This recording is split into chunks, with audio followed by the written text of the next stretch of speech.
নমস্কার বন্ধুরা, কিভাবে কাঁচা কুমড়া রান্না করতে হয় আমি এখানে চৌকা করে কেটে নিয়েছি, মরিচ ভেঙে দিয়েছি আর চিংড়ি মাছ বেছে নিয়েছি।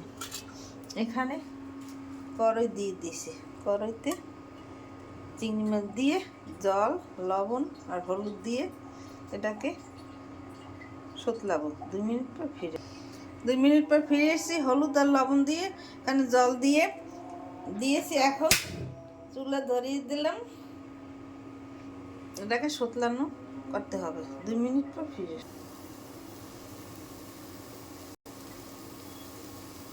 কেমন হয়। 2 মিনিট পর ফিরে এসেছি। চিংড়ি মাছ আমার সতলানো হয়ে গেছে। এখন পরিমাণ মতো জল দিয়ে দিলাম।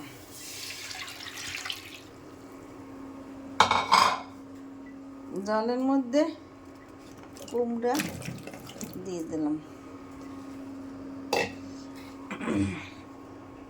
এখানে 1 চামচ হলুদের গুঁড়ি দিয়ে দিলাম।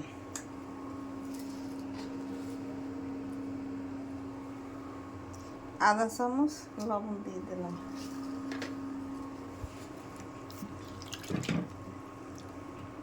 ঢাকনা দিয়ে ঢেকে দিলাম। 2 মিনিট পর ফিরে এসেছি। আমার তরকারি প্রায় হয়ে গেছে। এখন এর মধ্যে আধা চামচ জিরা গুঁড়ি, আধা চামচ ধনে গুঁড়ি দিয়ে দিলাম।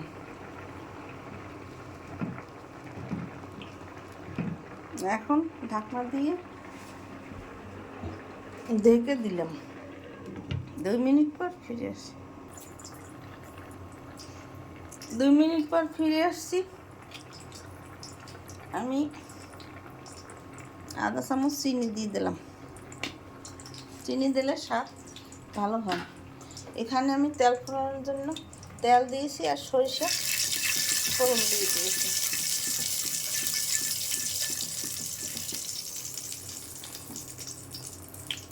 আমার কুমড়া রান্না প্রায় হয়ে গেছে। আমি এখন তেলে ফোড়ন দিয়ে দিলাম, সরিষা তেল।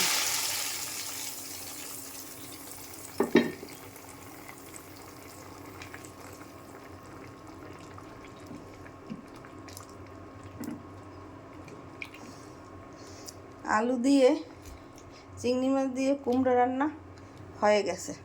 এইভাবে আপনারা ঘরে তৈরি করে খেয়ে দেখবেন, খেতে অনেক সুস্বাদু লাগবে। আমার ইউটিউব এবং ফেসবুক চ্যানেলটা লাইক, কমেন্ট, শেয়ার করে পাশে থাকুন। ধন্যবাদ।